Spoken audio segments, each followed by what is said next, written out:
WhatsApp everyone. सो मित्रों, आज मैं आपके लिए एक सस्पेंस मूवी लाया हूँ 2015 की सीक्रेट इन देयर आइज। इस मूवी की स्टोरी और सस्पेंस टॉप नॉच थे और ये एक स्टार स्टडेड मूवी थी। फिर भी ये मूवी सुमड़े में से निकल कर चली गई। तो चलिए शुरू करते हैं।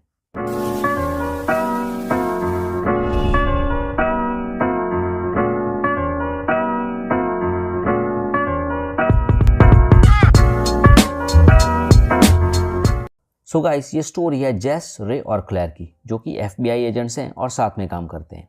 जेस और रे ने अपने कैरियर की शुरुआत एक साथ की थी और तभी से ये दोनों लंगोटिया दोस्त हैं।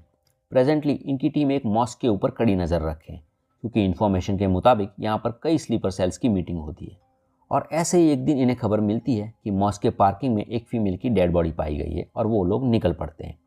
वहाँ पहुँच जैसे ही रे उस फीमेल की डेड बॉडी को देखता है तो उसके होश उड़ जाते हैं, क्योंकि वो और कोई नहीं बल्कि जेस की डॉटर कैरोलिन की होती है, जिसका रेप करके सबूत मिटाने के लिए डेड बॉडी को ब्लीच में डुबोकर एक डंपस्टर में फेंक दिया होता है। किसी तरह हिम्मत कर रे जेस को ये बात बताता है और जेस उसकी बेटी कैरोलिन की डेड बॉडी को देखकर फूट फूट कर रोने लगती है। काफ़ी दिनों तक जब होमिसाइड डिपार्टमेंट को कैरोलिन के केस में कोई लीड नहीं मिलती तो रे अपना काउंटर टेररिज्म का काम छोड़कर और अपने सुपरवाइजर के मना करने के बावजूद कैरोलिन के केस का इन्वेस्टिगेशन खुद करने लगता है। रे कैरोलिन के केस में इतना डूब जाता है कि उसकी पर्सनल और प्रोफेशनल लाइफ बहुत ही बुरी तरह से अफेक्ट होने लगते हैं। और काफ़ी इन्वेस्टिगेशन के बाद रे को एक प्राइम सस्पेक्ट के बारे में पता चलता है, जिसका नाम मार्जिन होता है। काफ़ी दौड़ भाग के बाद किसी तरह रे मार्जिन को ट्रैक करके उसे अरेस्ट कर लेता है। क्लेयर और रे गुड कॉप और बैड कॉप बन के मार्जिन से किसी तरह ये कन्फेस करवा लेते हैं कि कैरोलिन का मर्डर उसने ही किया है। मगर मार्जिन किसी तरह उनकी कस्टडी में से भाग जाता है और सारे सबूत भी डिस्ट्रॉय कर देता है। जेस को जब ये पता चलता है कि उसकी बेटी कैरोलिन का मर्डरर मार्जिन उनके हाथ आकर भी फरार हो गया तो वो अपना आपा खो बैठती है। पर रे जेस को बताता है कि वो मार्जिन को कहीं से भी ढूंढ निकालेगा और इस बार वो उसे कस्टडी में नहीं लेगा, बल्कि वो उसे अपने हाथों से मार डालेगा। पर जेस रे को बताती है कि मौत मार्जिन के लिए बड़ी ही आसान सज़ा होगी, बल्कि वो उसे पूरी उम्र जेल में सड़ता हुआ देखना चाहती है। इसके बाद कैरोलिन के केस को लेकर होमिसाइड डिपार्टमेंट के काम में दखलंदाजी के लिए रे का अपस्टेट ट्रांसफ़र कर दिया जाता है।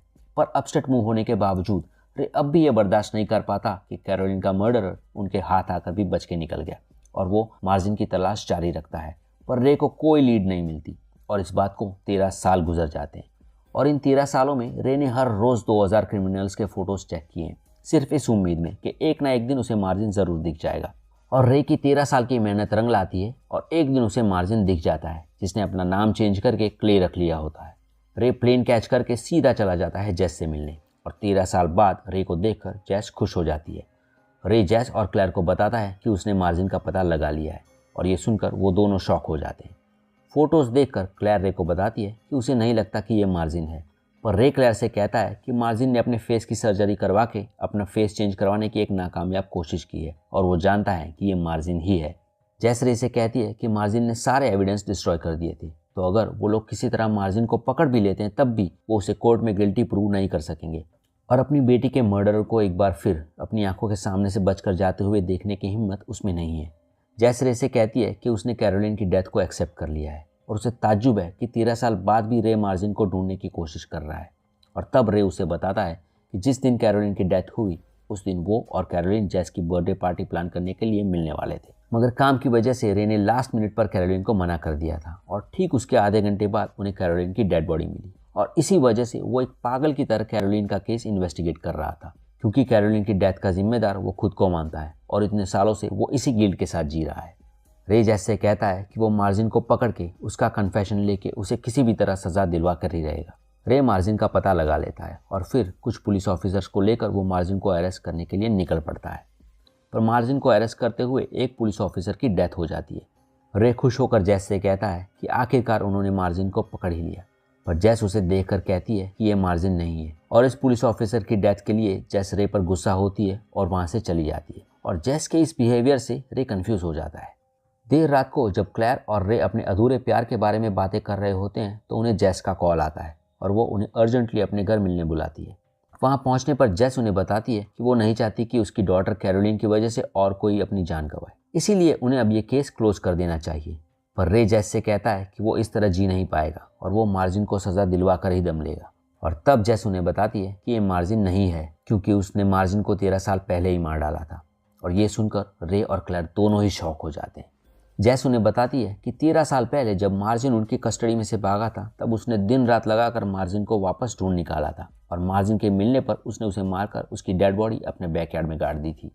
जैस का ये कन्फेशन सुनकर क्लेयर और रे दोनों ही हक्के बक्के हो जाते हैं और उन दोनों को पता नहीं चलता कि वो इसका क्या रिएक्शन दे और थोड़ी देर बाद वो दोनों वहाँ से चले जाते हैं। पर रे का इंस्टिंक्ट उसे कहता है कि कुछ गड़बड़ तो ज़रूर है और वो क्लेयर को ड्रॉप करके जैस से बात करने वापस उसके घर चला जाता है। वापस जाने पर रे देखता है कि जैस अपने वेयरहाउस में जा रही है और जब रे वेयरहाउस के अंदर जाकर देखता है तो उसे अपनी आंखों पर यकीन नहीं होता।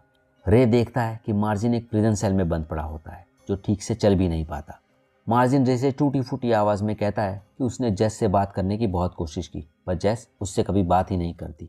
इससे हमें ये पता चलता है कि जैस ने मार्जिन को 13 साल से एक प्रिजनर बनाकर रखा है और इन 13 सालों में जैस ने मार्जिन से कभी बात तक नहीं की।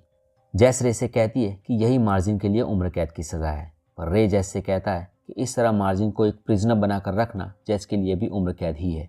रे अपनी पिस्टल वहाँ रख देता है और बाहर जाकर शॉवल से कब्र खोदने लगता है। थोड़ी देर बाद हमें वेयरहाउस में से एक गनशॉट की आवाज़ सुनाई देती है और थोड़ी देर बाद जैस वेयरहाउस में से बाहर आ जाती है, जिससे हमें पता चलता है कि जैस ने मार्जिन को मार दिया और यहीं पर मूवी एंड हो जाती है। सो फ्रेंड्स, ये थी सीक्रेट इन द राइज की स्टोरी। मैंने अब तक जितनी भी मूवीज़ देखी है ये उन सब में से अब तक की बेस्ट रिवेंज मूवी है।